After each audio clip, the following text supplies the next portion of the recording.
என்ன பண்ணுறது? முட்டா பசங்க, ஒன்றும் பைத்தியக்காரனுங்க, அரசியலும் தெரில, என்ன மேட்ச்சு என்ன டீமுன்னு தெரில, இந்த எஸ்ஆர்ஹெச்சா ஹெச்ஆர்ஹெச்சான்னு சொல்லி சுற்றுவாங்க பாரு, அந்த மாதிரி கேங்கு. ஆர்எஸ்எஸ் பிடியில் விஜய், பிஜேபியின் கைகூலி விஜய், இப்படி போகிற போக்கில் வந்து சத்தியமாக வந்து பிஜேபி கூட இந்த அளவுக்கு வந்து இந்த மதத்தை கையில் வச்சு அரசியல் பண்ணுவாங்களான்னு எனக்கு தெரியல. ஐயோ, இந்த அப்பாராவ் சுப்பாராவ் பசங்க உட்காந்து பேசுகிறானுங்க பாருங்க, இந்த பக் மேட்டரில் எவ்வளவு தெளிவாக சொல்கிறது. எங்கள் கட்சியோட ஆதவ் அர்ஜுனா அவர்களும் சரி, சிடிஆரும் சரி, பேச்சாளர்களும் சரி, நாமளும் சரி, சோசியல் மீடியாவில் எவ்வளோ விளக்கம் கொடுத்தாலும் பரபரப்பாக பெரிய பெரிய லெட்டர்ஸில் தமிழன் வச்சு ஆர்எஸ்எஸும் விஜயும் கூட்டுன்னு நான் இப்போ சொல்கிறேன். திமுகவும் ஆர்எஸ்எஸும் ஒன்று, அது உனக்கு தெரியவில்லை என்னால் போடா வென்று. இதுதான் நம் தாரக மந்திரம்.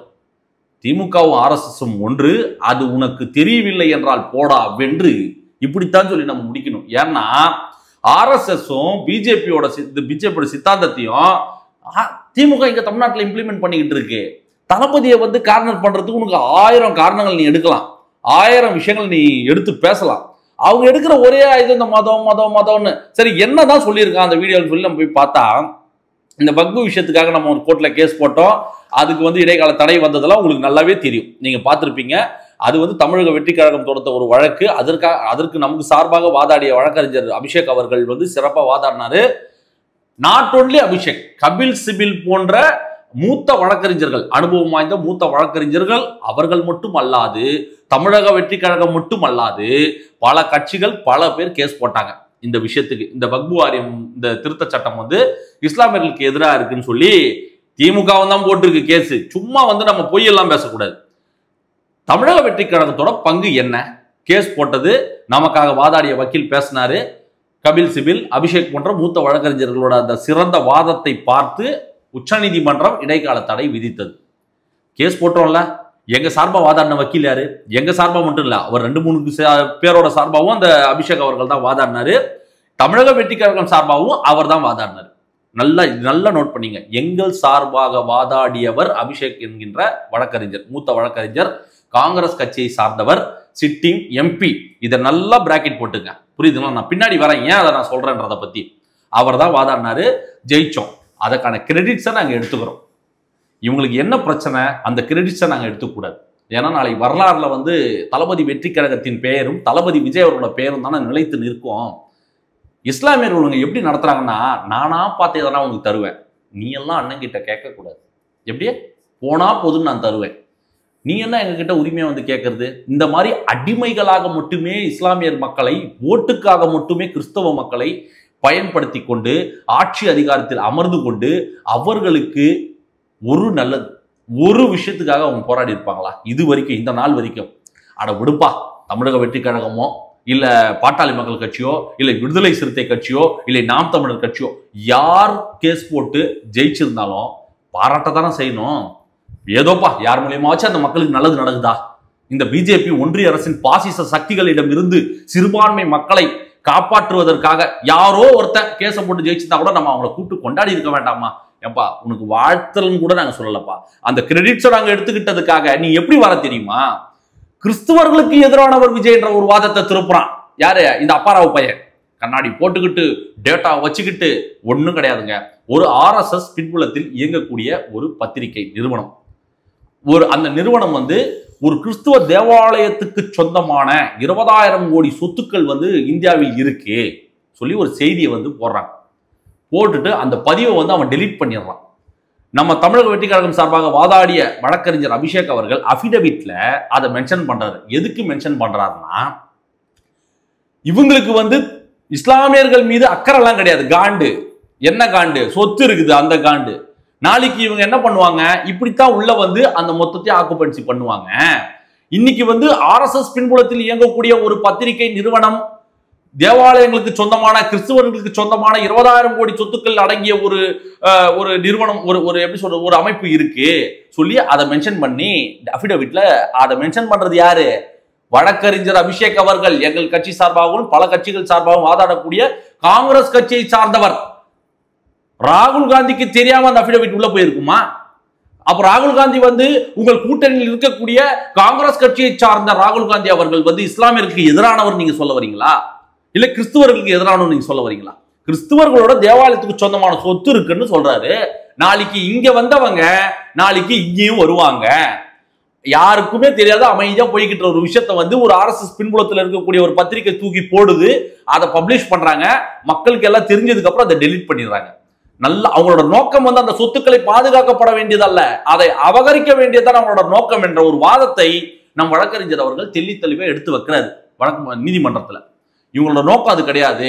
இப்போ இஸ்லாமியர்கிட்ட வந்தாங்க, நாளைக்கு கிறிஸ்துவர்கிட்ட வராங்கன்ற ஒரு எடுத்துக்காட்டுக்காக மேற்கோள் காட்டி பேசுறத வந்து தமிழக வெற்றி கழகம் வந்து கிறிஸ்துவர்களுக்கு எதிரானவர் விஜய் என்பதை மாதிரி ஒரு ஸ்ட்ராட்டஜியை கையில் எடுக்கிறாங்க. சூப்பர் சூப்பர், அருமையான வாதம், அருமையான வாதம்.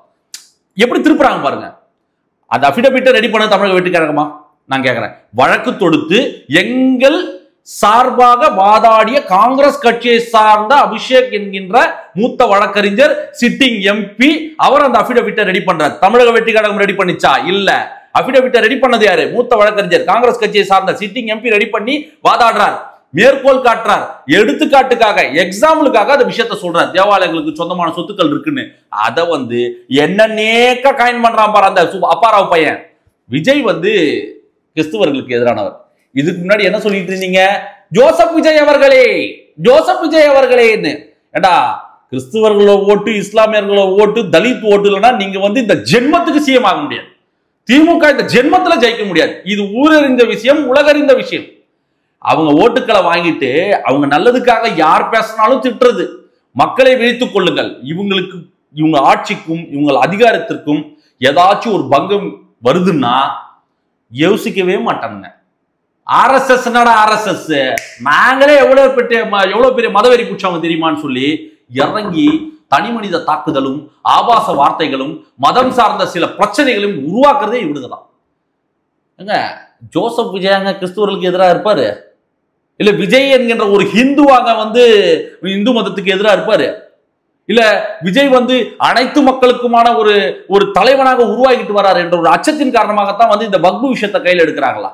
திடீர்னு ஒருத்தர் ஓடி வராரு, ஜமாத்துல இருந்து நான் பேசுறேன்னு சொல்லி திடீர்னு விஜய் வந்து டார்கெட் பண்றாரு. இப்படி வந்து டார்கெட் பண்ணி இனிமே வந்து இஸ்லாமியர்கள் யாரும் ஆதரிக்க கூடாதுன்னு. அங்க களத்துல போய் பார்த்தா எங்கள் வைத்தலை பாலவாத்திங்க தலைவான்னு சொல்லி ஒவ்வொரு இஸ்லாமியர்களும் தளபதி விஜய் அவர்களை கொண்டாடிக்கிட்டு இருக்காங்க. புரியுதுங்களா? இவங்களுக்கு வந்து நல்லது பண்ணணும், ஆனா அது நாங்க மட்டும்தான் பண்ணணும். இவங்களுக்கு என்ன பிரச்சனை தெரியுமா? லேபிள் ஒட்டிக்க முடியல. இந்த வாட்டி நாங்க கிளைம் பண்ணிட்டோம், கேஸை போட்டு லிஸ்ட் ஆகலன்னு எல்லா கேஸையும் சேர்த்து தான் வாதாடினாங்க. புரியுதா? எங்கள் கட்சி சார்பா வாதாடினவரும் வக்கீல் அது எல்லாமே டீட்டெயிலா சொல்லியிருக்காரு. ஆதவர்ஜுனா அவர்களும் அழகா தெளிவுபடுத்தியிருக்காரு. இப்போ வந்து கேஸ் வந்து இடைக்கால தடை விதிச்சிருக்காங்க. அடுத்து என்ன அப்டேட் ஆகும் போது தான் இணையதளத்துல அந்த பெண்டிங்ல இருக்கிறது வந்து உங்களுக்கு ஃபர்தரான அப்டேட் ஆகும். இப்படி எந்த ஒரு ப்ரொசீஜரும் தெரியாம என்ன நீங்க எல்லாம் வந்து தளபதி அவர்களை பத்தி தப்பா பேசிக்கிட்டு, நோக்கம் ஒண்ணே ஒண்ணு மட்டும் தான் நண்பர்களே. இவங்களோட நோக்கம் வந்து தளபதியை டார்கெட் பண்ணி மதத்தை வச்சு அரசியல் பண்ணணும், அவரை டீக்ரேட் பண்ணணும். அதெல்லாம் அவர் கண்டுக்கவே இல்லை. ஜெயிச்சோம், கிரெடிட்ஸ் கொடுத்தோம், நன்றி சொன்னாரு, வாழ்த்து சொன்னாரு, நான் உங்க கூட நிப்பேன்னு சொல்லி உறுதியா சொல்லிட்டாரு. அடுத்த கட்ட பணியை நோக்கி இப்போ கோயம்புத்தூர்ல 26, 27 பூத் கமிட்டி அந்த மாநாட்டுக்கான வேலை, அதை நோக்கின ஒரு பயணமா தளபதி கிளம்ப போறாரு, பேச போறாரு, மக்களை சந்திக்க போறாரு. ஆல்ரெடி வந்து இந்த பூத் ஏஜென்ட்ஸ் கிரவுண்ட் லெவல்ல இறங்கி வீடு வீடா போய் பிரச்சாரம் பண்ற வீடியோஸ்லாம் நீங்க பார்த்திருப்பீங்க. நான் பரம்பரை திமுக, இந்த வாட்டி நான் விஜய்க்கு தான் ஓட்டு போட போறேன், எப்படி விஜய்க்கு தான் ஓட்டு போட போறேன்னு சொல்லி களத்துல வந்து அது பிரதிபலிக்கிறதெல்லாம் பார்க்க முடியுதுனாலதான். ஐயோ பயத்துக்கு மேல என்ன வார்த்தை இருக்கு எனக்கு தெரியல சொல்றதுக்கு. பயத்துக்கும் மேல என்ன வார்த்தை இருக்கு? சாவு பயன்னு சொல்லலாமா, இல்ல பதவி பயன்னு சொல்லலாமா, பண பயன்னு சொல்லலாமா, இல்ல சம்பாதிக்க முடியல போயிடுமோன்ற பயன்னு சொல்லலாமா, இல்ல நேர்மையான ஒருத்தனை பார்த்து வர பயன்னு சொல்லலாமா?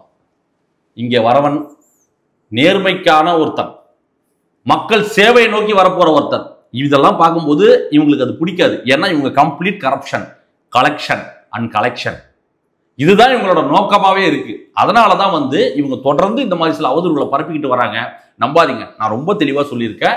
இந்த வீடியோவை நீங்க முடிஞ்ச அளவுக்கு நீங்க ஷேர் பண்ணுங்க, எவ்வளவு ஷேர் பண்ண முடியுமோ ஷேர் பண்ணுங்க. இது நிச்சயமா வந்து மக்கள் கிட்ட கொண்டு போய் சேரணும். நிறைய பேர் விளக்கம் கொடுத்தோம், நெகட்டிவா பரப்பிக்கிட்டே இருக்காங்க, தொடர்ந்து நெகட்டிவா பரப்பிக்கிட்டே இருக்கிறது இதே வேலை. இப்போ இந்த இன்ஸ்டாகிராம்ல யாரோ ஒருத்தர் வந்து ஏதோ ஒரு பொண்ணு அரெஸ்ட் பண்ணிட்டாருன்ற மாதிரி வீடியோ, அதை எடுத்து வச்சுக்கிட்டு தமிழக வெற்றி கழகத்தை சார்ந்தவர் ஏங்க, இப்போ ஒரு இண்டிவிஜுவல் நான் எந்த ஒரு கட்சி சாராம இருக்கேன், எனக்கு விஜயை பிடிக்கும், அந்த கட்சியை நான் ஆதரிக்கிறேன்னும் போது என்னோட நிலைப்பாடு என்னன்றதை நான் வீடியோ மூலியமா பேசுறேன். நான் என்னோட கருத்துக்களை நான் தெரிவிக்கிறேன். நான் கட்சியில இல்லைன்னா சொல்றேன். புரியுதுங்களா? நான் பேசுறேன் பண்றேன்னா நான் செய்யக்கூடிய செயலுக்கு நானே பொறுப்பு, என் வார்த்தைகளுக்கு நானே பொறுப்பு. புரியுதுங்களா? அதுக்கும் தளபதிக்கும் என்ன சம்பந்தம்? அதுக்கும் வெற்றி கழகத்துக்கும் என்ன சம்பந்தம்? எதோட முடிச்சு போடுறது? யார் வேணாலும் பல பேர் பல மீட்டிங்குக்கு வராங்க, பல பேர் தளபதியை வந்து பார்க்கணும்னு வராங்க. யாரோ ஒருவர் செய்யற தவறுக்கு வந்து தமிழக வெற்றி கழகத்தில் இருக்கக்கூடிய ஒரு நிர்வாகி பெண்களை ஏமாற்றி விட்டார், 100 கோடிக்கு மேல் ஊழல் செய்து விட்டார்னு டார்கெட் பண்ணி ஒரு பக்கம் டிகிரேட் பண்றது, ஒரு பக்கம் மதத்தை வச்சு டிகிரேட் பண்றது. இதுக்கெல்லாம் அசர்றவங்க நாங்க கிடையவே கிடையாது. இப்போ கூட நீங்க பார்த்துருப்பீங்க தமிழக வெற்றி கழகத்தோட ஐடி விங் மீட்டிங். அன்பார்ச்சுனேட்லி என்னால் அதை கலந்துக்க முடியல. ஏன்னா பர்சனல் விஷயம், என்னோட குழந்தையை பாதுகாக்க வேண்டிய ஒரு கடமை எனக்கு இருந்தனால என்னால் அங்கே போய் கலந்துக்க முடியாத ஒரு சுச்சுவேஷன். இல்லைன்னா நான் போயிருப்பேன், போய் அங்கேயே போட்டு மேடையில் நின்று கிழிச்சிருப்பேன். அந்த சந்தர்ப்பத்தை நான் நழுவு விட்டுட்டேன். நிறைய பேர் கேட்டீங்க, என்ன நண்பா நீங்க போலியா, என்ன ப்ரோ நீங்க போலியாலாம் கேட்டீங்க. நிச்சயமா அடுத்த மீட்டிங்ல போய் நிச்சயமா நான் கலந்துக்க போறேன். இந்த ஐடி விங், இந்த திமுகவோட ஐடி விங்கோட முகத்தை கிழிக்க போறேன். ஏன்னா நானே அங்கிருந்து தான் வந்தேன்.